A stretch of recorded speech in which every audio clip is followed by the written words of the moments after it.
Brazil এরা maybe ভালো করতে পারে, আবারও সেমিফাইনালে হয়তো 7টা বা 6টা খেয়ে এরা বের হয়ে যাইতে পারে। ওই যে 14 সালে 7টা গোল খাইলো ব্রাজিল, এবং ব্রাজিলের ছোট ভাই কসাখাও তারাও আজকে 7টা গোল খাইছে। জার্মানির খেলা দেখে তো আমি একটা ফেসবুকে পোস্ট করছি 7x, সেটা যদি বলা যায় যে ওই যে 14 সালে 7টা গোল খাইলো ব্রাজিল, এবং ব্রাজিলের ছোট ভাই কসাখাও তারাও আজকে সেমভাবেই 7টা গোল খাইছে। তো আমার কাছে মনে হয় 14 সালে ওরা বড় ভাই, আর এই 26-এ সেটা হচ্ছে ছোট ভাই হিসাবে কসাখাও এখানে মানে অবতরণ করছে নতুন হয়ে। 14 সালে তো আর্জেন্টিনাও জার্মানির কাছে হারছে। আর্জেন্টিনা হারছে, কিন্তু 120 মিনিট খেলছে, লাস্ট 113 মিনিটে এই গোলটা তারা খাইছে।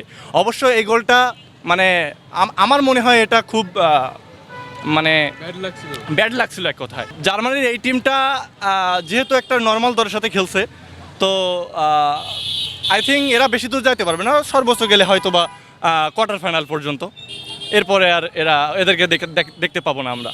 ব্রাজিল এরা মেবি ভালো করতে পারে, আবারও সেমিফাইনালে হয়তো 7টা বা 6টা খেয়ে এরা বের হয়ে যাইতে পারে, এমন কিছু একটা আমরা দেখতে পারবো, আশা করি এমন কিছু হইতে পারে। ওদের সাথে আমাদের দেখা হতে পারে মানে সেমিফাইনালে। তো সেমিফাইনালে ওদেরকে আমরা বেশি গোল দিতে চাই না, বিকজ ওরা আমাদের পার্শ্ববর্তী এলাকার মানে ছোটো ভাই হিসাবে আমরা গণ্য করি।